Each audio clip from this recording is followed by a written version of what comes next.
Македонија во 13-тиот век представувала воен полигон низ кој марширале војските на соседите во нивните бројни обиди да ја наметнат својата власт. Воопшто, 13-тиот век за јужниот дел на Балканот представува еден од политички најнестабилните периоди во средновековието. Ваквата непостојаност произлегла од промена на дотогаш постоечката доминација на Византиското царство, настаната по завршувањето на четвртиот крстоносен поход. Походот резултирал со заземање на Цариград во април во 1204 година и уривање на Византија. Тогаш на местото на Византиската империја, според претходен договор март 1204, била востановена Латинската империја, како и уште 3 нови крстоносни држави кои започнале борби за меѓусебен престиж. На византиската круна претендирале уште 3 држави кои биле остатоци од Византија.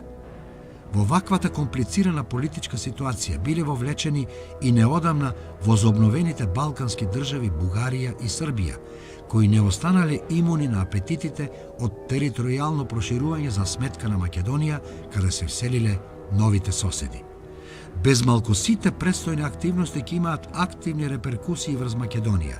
При тоа, со брзина како на филмска лента, многу често ќе се променува власта воспоставувана од релевантните војно-политички фактори. Состојбата во Македонија во 13-тиот век не била помалку комплицирана ниту на црковен план.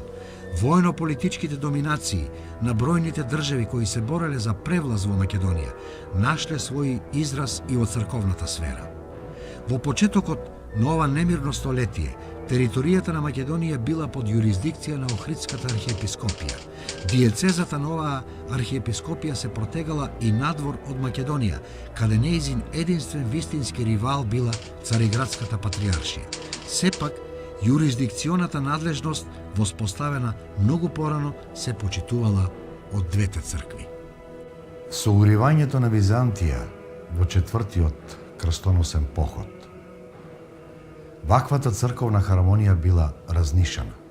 Најпрво, во Цариград бил поставен латински патриарх. Седиштето на Цариградската патриаршија било преместено во Никеја, каде се наоѓал центарот на Никејското царство, една од државите наследнички на Византија. Тоа придонело да се осилат соседните цркви, силно поддржани од тамошните владетели, да отцепат во своја полза дел од охридските диецези. Во деновите на четвртиот крстоносен поход, Македонија најпрво била загрозена од навлегувањето на бугарските војски. Владетелот Калојан 1197-1207 година набрго по првото заземање на Константинопол, Цариград, на 17 јули 1203 година при крстоносната опсада отпочнал со воен поход во византиските територии на запад-југозапад од Софија. Походот засегнал голема територија од Македонија. Калојан во Македонија навлегол преку Јужно Косово и ги зазел градовите Скопје, Охрид и Бер. Со тоа во северна и голем дел од западна Македонија била воспоставена бугарска власт. Промената на политичката власт во дел од новоосвоените области истовремено се одразила и во духовната сфера, поточно резултирала со краткотрајни промени во црковната надлежност. При тоа, Скопската и Призренската епископија биле одземени од Охридската архиепископија и биле присоединети кон Трновската архиепископија. Со тоа северните и северозападните македонски области, Скопје и Полог, дошле под духовна ингеренција на црковниот првенец од Велико Трново. Така во писмо на бугарските архиепископи и епископи, упатено до папата Инокентије III, есента 1203 година, како трето и четврто наведени бугарски црковнодостојници, кои молат да им бидат испратени палиуми. Се именуваат скопскиот епископ Марин, како и призренскиот епископ Аврам, кој имал црковни ингеренции и врз Полог. Со изземањето на овие две епископии од јурисдикцијата на Охридската архиепископија, нејзината диецеза продолжила да се намалува. Архиепископијата во почетните години на 13 век до 1208 или 1216-17 година вклучувала 15 епархии. Од формираните 7 држави по уривањето на Византија, 4 крстоносни и 3 рецидиви на Византија, на тлото на Македонија се формирала само Солунската крстоносна држава. Нејзината територија опфаќала големи делови од Јужна Македонија. Границите оделе до Бер на северозапад и Сер на североисток, а на југ сите македонски територии јужно од Солун, дури до Средна Грција. Центар на државата бил најголемиот македонски град Солун. Според вестите на историчарот на Четвртата крстоносна војна, Жофруа Вилардуен, градот Солун им оставил силен впечаток на латинските барони и рицари, кога тие дошле под неговите ѕидини. Градот беше еден од најубавите и најбогатите градови на христијанскиот свет во тоа време. Начело на државата застанал главниот водач на Четвртиот крстоносен поход, маркизот Бонифаций Монфератски. Тој всушност требало да биде избран за цар на ново воспоставената Латинска империја со центар во Цариград. Но по противењето на венецијанците тој ја добил од новиот латински цар во Цариград Солунската држава. Државата постоела 20 години и била организирана според западен тип, при што Бонифаций се прогласил за вазал на латинскиот цар и му положил заклетва на верност. Така, Македонија во првите години по Четвртиот крстоносен поход била поделена меѓу Бугарија и Солунската држава. Но делови од Македонија требало да им припадат на други крстоносни барони, како и нивните партнери венецијанците. Тоа требало да се направи во согласност со претходниот договор кој го постигнале крстоносците и венецијанците под зидините на Цариград пред да го освојат градот. Според договорот, венецијанците требало да влезат во Охрид со областа и острово меѓу Костур, Воден и Бер со областа. На бароните пак им се отстапувале областите во јужните делови на Македонија, од Вардар до Албанските планини и од Тесалија до Прилеп. Според овој договор кој е познат како Партитио Терарум Империи Романије, договор за поделба на земјите од Ромејската империја, на крстоносците им следувале провинција Вардарија, провинција Верија со Хартуларатите, Доброчубица и Сланица, денешен Пазар, епискепскија Царско Добро, Гирокомион, епискепскија Платамона, провинција Молиск, близу острово и Меглен, провинција Прилеп и Пелагонија, со стан меѓу Соск и Молиск, провинција Преспа и Додеканис, провинција Сервија, провинција Костур и провинција Девол. Најголем број од крстоносците, како и венецијанците, не успеале да влезат во договорените региони. Во нив веќе имале воспоставена власт бугарите и маркизот Бонифаций. Наредните активности на солунскиот владетел биле насочени кон одбрана на овие територии од налетите на калојановите бугари. Со тоа и македонските ресурси и население биле вовлечени во воените активности. Можне скоро, ситуацијата во Македонија ќе се промени. Во 1207 година, во еден судир со бугарите ќе загине Бонифаций Монфератски, а наскоро и Калојан, кој потоа заминал да го обсадува Солун. Солунската држава продолжила да функционира како кралство, откако малолетниот син на Бонифаций, Димитар, кој го наследил татко му, во 1209 година ќе биде прогласен за крал од страна на новиот латински цар во Цариград, Хенрих.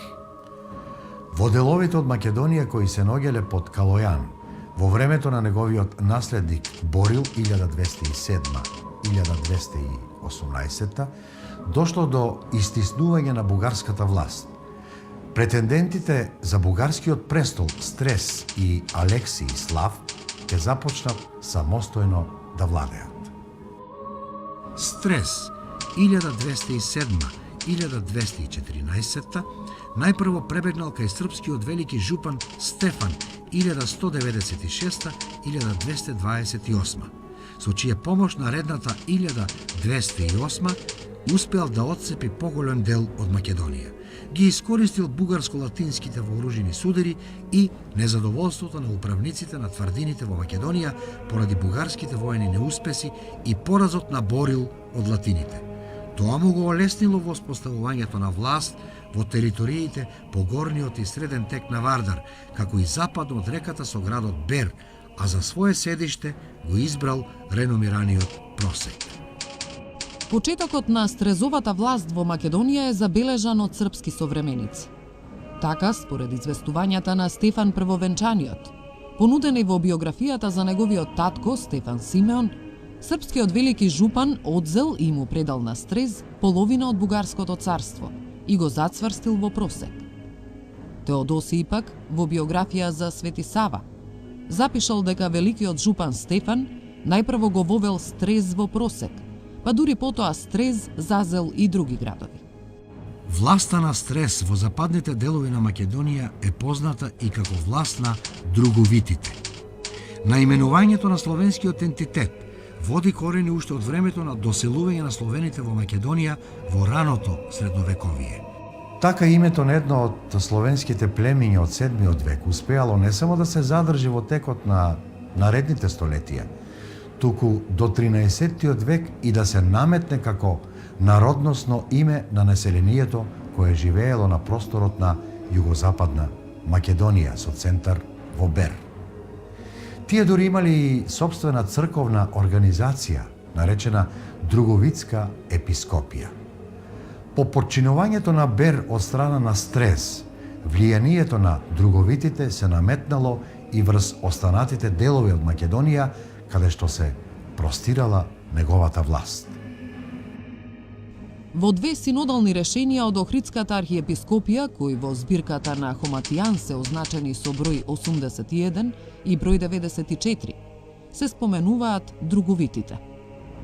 Во првото се говори за тиранијата на друговитите во Верија, Бер.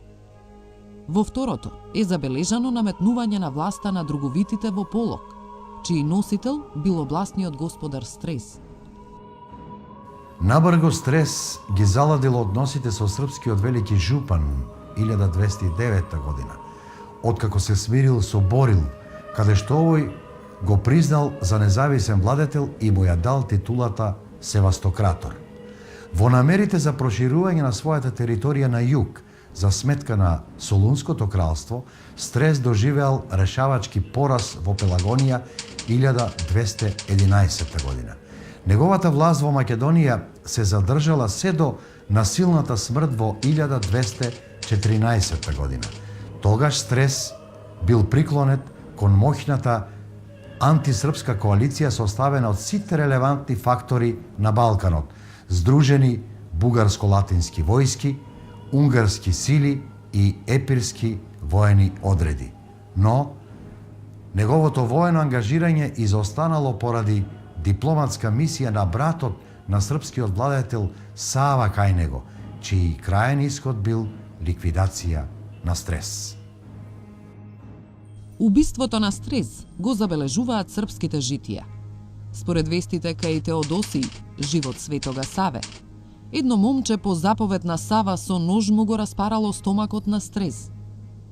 Стефан Првовенчаниот, живот Стефана Немање, забележал дека Свети Симеон го пронизал Стрес кој умрел со чудна смрт. А Доментијан во живот на Светиот Сава посочил дека за смртта на Стрес бил виновен Божји ангел кој го прободал со невидливо копие. Според житие на кнезот Стреган, убиството на Стрес се случило во тврдината Стрезово кале, која според тамошните информации се наоѓала на 4 часа од Скопје над реката Вардар, каде Стрес изградил нови тврдини, поставил одбрана војска, а таму биле водени и преговорите со Сава, кога и бил убиен Стрес.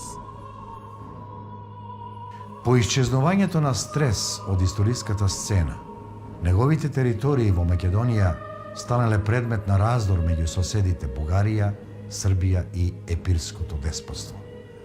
Во овие војни премрежија, поголемиот дел на Западна Македонија со тешко освоивите градови Охрид, Прилеп и Скопје до 1220 година потпаднал под власта на епирците.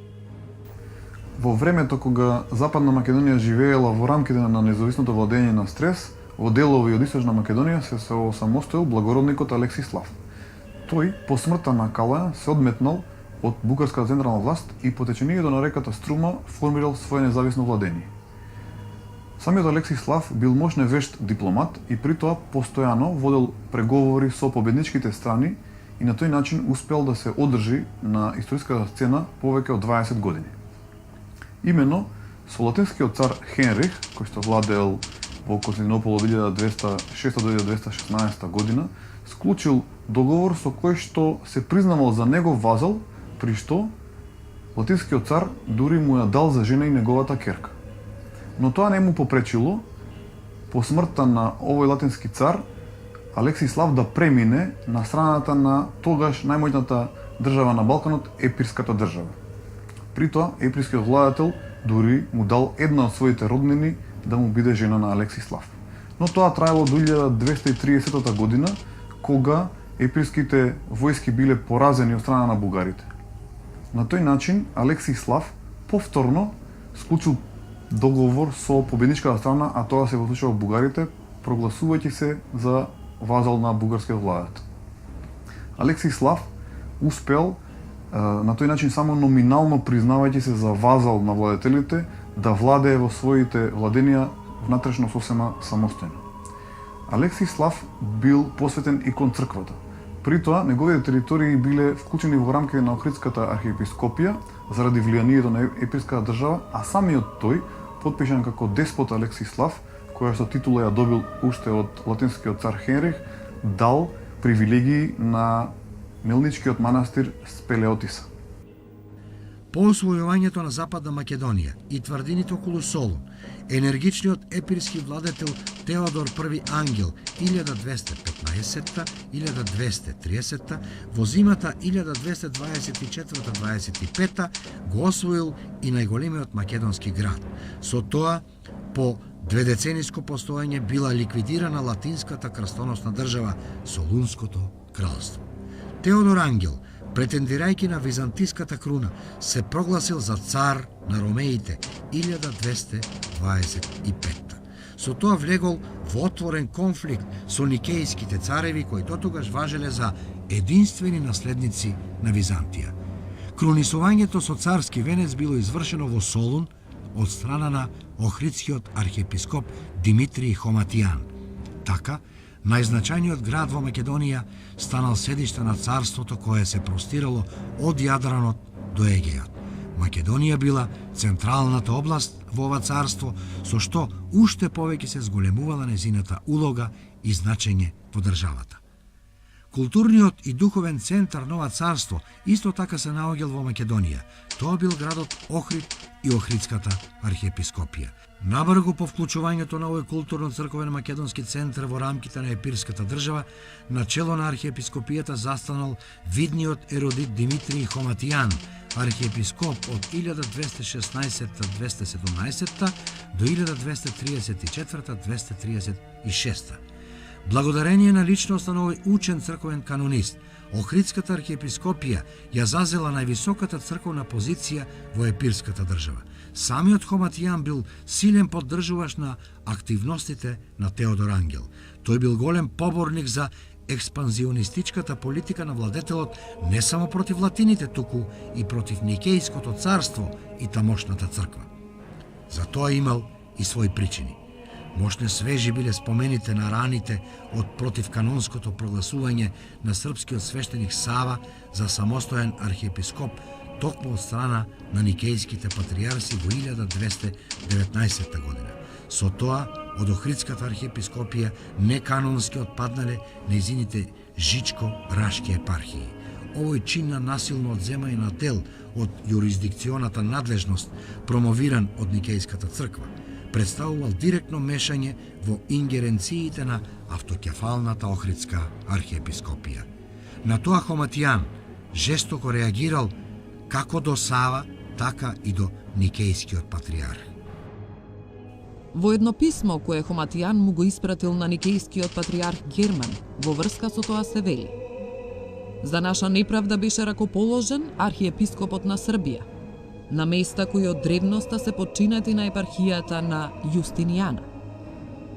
Како тоа и покрај постоењето на архиереи во тоа место и на епархијален архиепископ, да биде прогласен натрапник за архиепископ. Хоматијан тврдел дека Охридската архиепископија ги добила своите привилегии уште од царот Јустинијан, па затоа се сметал за наполно независен и автокефален. Воедно го оспорувал правото на никејските патриарси да се нарекуваат цариградски, односно не им го признавал правото да бидат продолжувачи на византиските престолни патриарси. Со тоа Охридскиот архиепископ го истакнува своето право на примат сред православните христијани. Хоматијан дури започнал да се користи со патриаршиската формула во официјалните документи, се условувал со фразата «наше смирение». Хоматијан не бил само голем приврзаник, туку и близок соработник на Теодор Ангел, кој го поддржувал и признавал судскиот авторитет на Охридската архиепископија. Освен тоа, Теодор Ангел честопати и самиот барал совет и мислење по одредени прашања од учениот архиепископ. Хоматијан, од своја страна, ревносно го бранел правото на епирскиот владетел на царската круна. Заради тоа сигурно бил и одреден да ја изврши церемонијата на кронисувањето на Теодор Ангел. Ваквата политичка состојба на доминација на епирската држава во Македонија се задржала уште неколку години, до 1230 година, кога епирскиот владетел бил катастрофално поразен од бугарите кај Клокотница.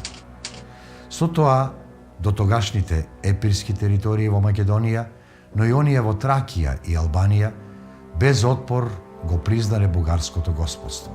Тоа се случило при походот на царот Иван II Асен во овие територии. Од маршрутата на освојувањата на бугарскиот цар се потврдува дека влегол во централна Македонија, поминувајќи низ Пелагонија и Прилеп. Во житието на Света Петка, напишано од Трновскиот патриарх Ефтимий во времето на бугарскиот цар Иван Шишман 1371-1393, во делот каде известува за освојувањата на Иван II Асен, изведени по Клокотничката битка, се наведува дека под бугарска власт се нашле македонските области Сер, Светагора, Солун, како и Тесалија, Трибалите, Далмација, која се нарекува уште и Арваницка област до Драч.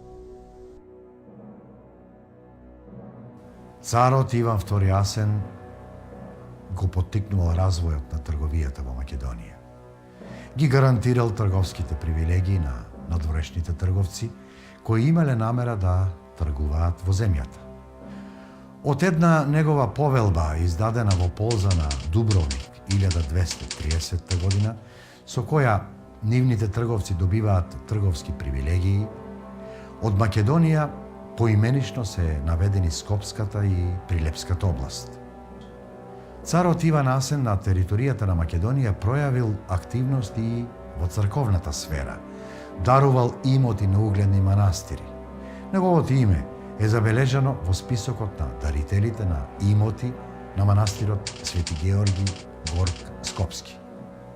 Бугарската власт, како доминантна во Македонија, се задржала 15 години.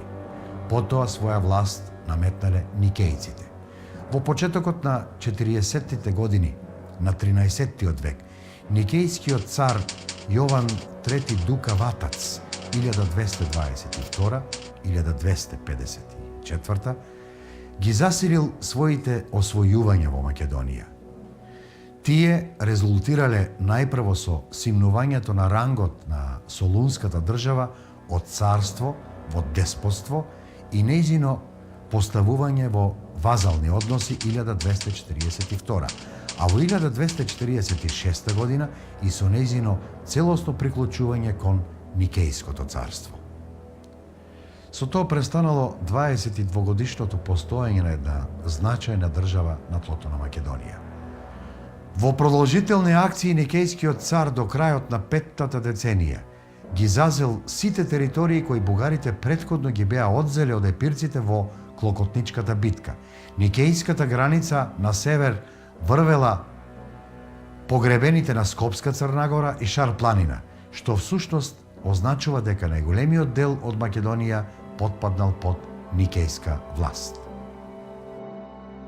Говорејќи за рутинската инспекција на никејските европски поседи, современикот Георги Акрополит известува дека царот Јован III Дука Ватац, дознавајќи за смртта на Калиман I, крајот на август, почетокот на септември 1246 година, донел одлука да ја искористи новонастанатата ситуација и презел поход кон бугарските владенија во Македонија, упатувајќи се најпрво кон Се.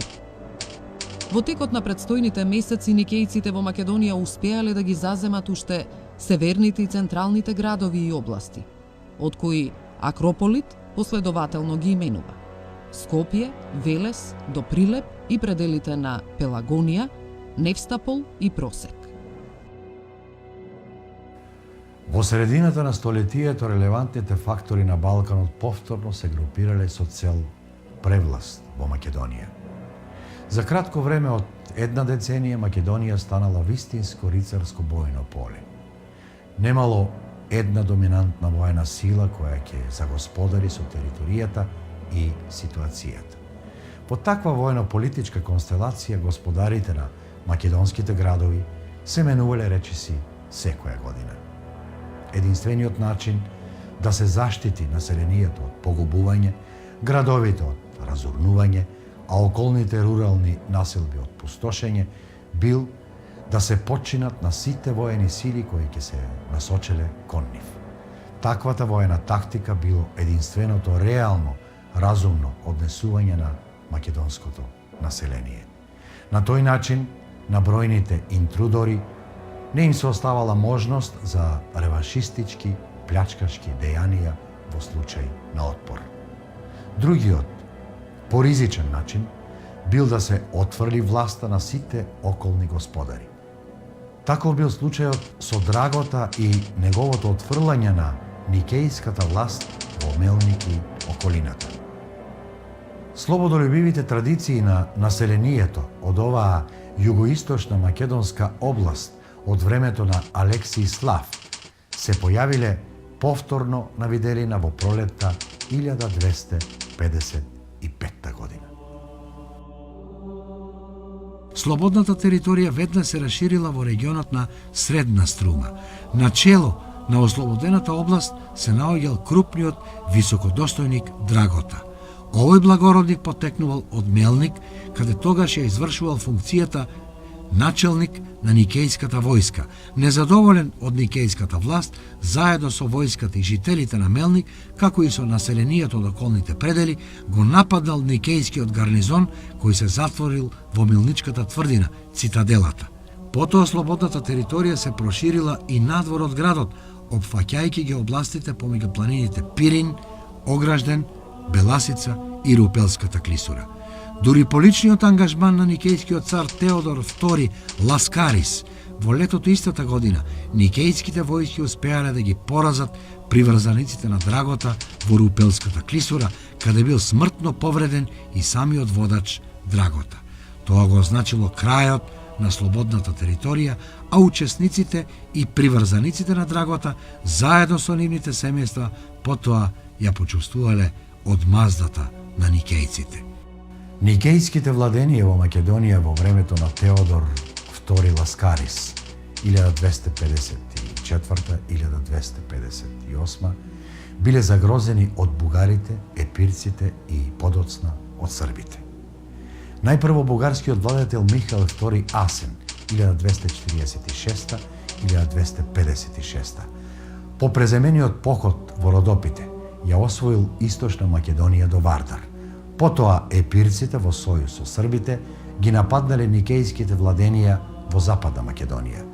Тамошните македонски градови, незадоволни од никејската власт, му пристапиле на епирскиот владетел Михаил II Ангел 1230-1268 година. При тоа, во неутрализирањето на единствениот отпор на никејската власт во градот Прилеп кон крајот на 1257 година, цела Западна и Југозападна Македонија без борба ја признала власта на епирците. Во меѓувреме, српските одреди испратени од Урош I 1243-1276 веќе ги биле освоиле Скопје и Полок. Ваквото српско настапување во Северна Македонија било олеснето поради превирањата во Бугарија по убиството на царот Михаил II Асен и изборот на скопјанецот Константин Тих за нов трновски цар. Константин Тих Асен 1257-1277 од позиција на бугарски цар ја издал така наречената Виргинска грамота во полза на скопскиот манастир Свети Георги Горк во 1258 година.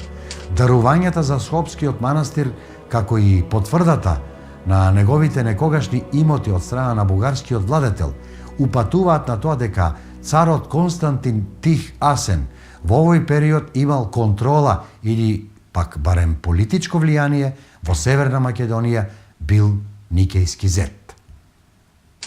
Летото 1259 година се случила кулминација во поларизација и прегрупирање на силите на Балканот.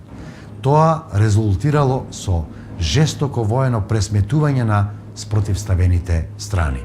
Место на одигрување на битката било повторно флотона Македонија.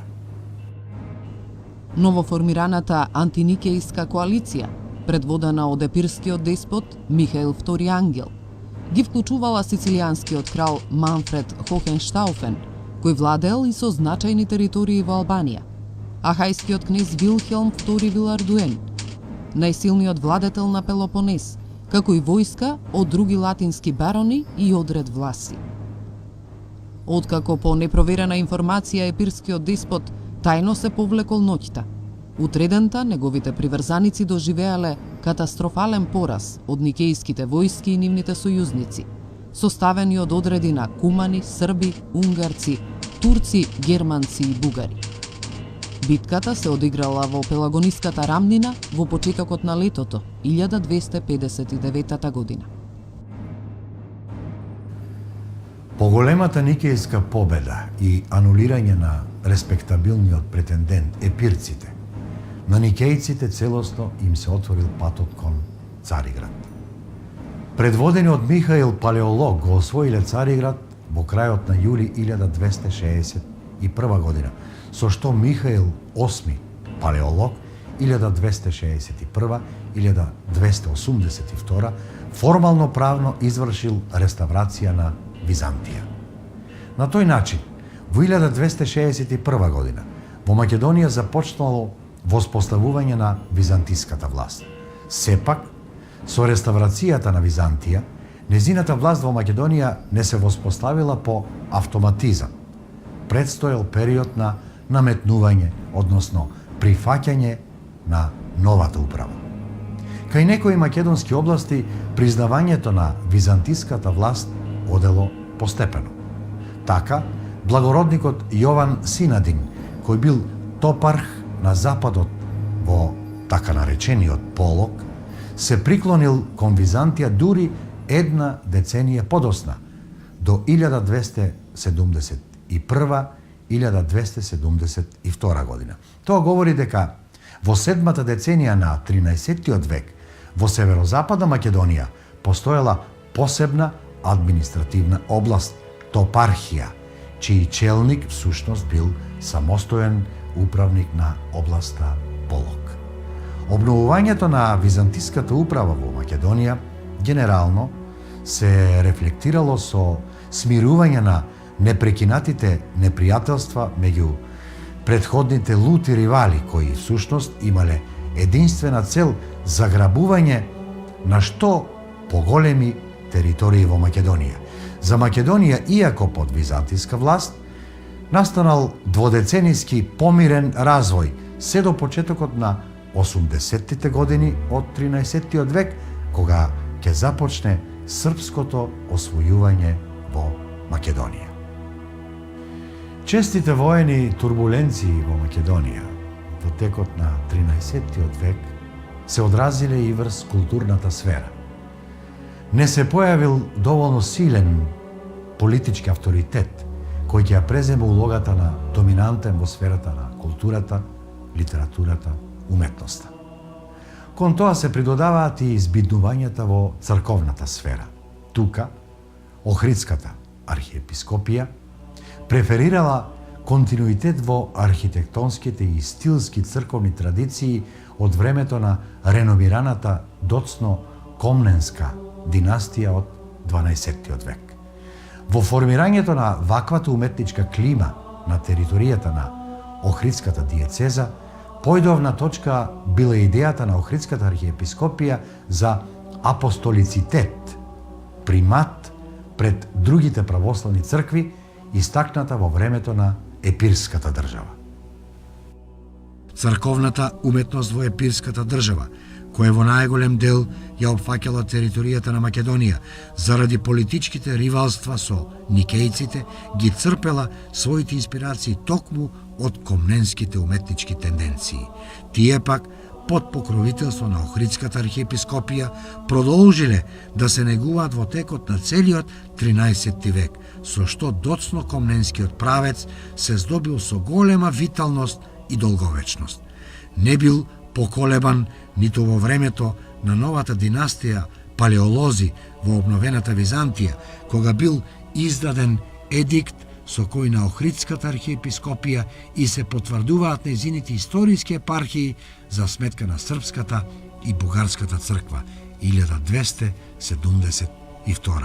Палеолозите со својот пролатински курс од 70-тите години немале легитимитет за наметнување влијание на полето на културата.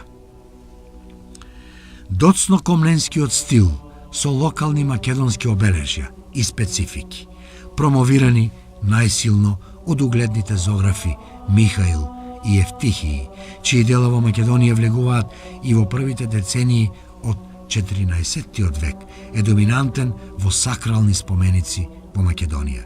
Црковните градби, заради историско-политичките настани, биле мощне скромни и малубројни.